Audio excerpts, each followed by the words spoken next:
Welcome to Burlap Teachers. Enjoy the video. In this video, I will explain how to make cheese without milk. First, gather your plant-based ingredients like nuts or seeds. Next, prepare them by soaking and blending to achieve a smooth base. Then, incorporate flavorings and thickeners to develop the desired texture and taste. Finally, allow your cheese to set or ferment, depending on the recipe, for a delightful dairy-free treat.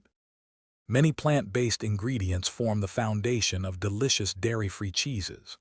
Cashews are a star, providing a rich, creamy texture when soaked for at least 4 hours and then blended. Almonds and sunflower seeds offer distinct flavors and can create firmer cheeses.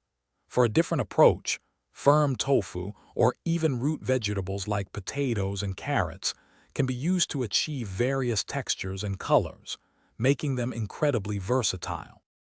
Achieving the right texture and flavor is key to great dairy-free cheese. Soaking and blending your chosen ingredients thoroughly ensures a smooth base.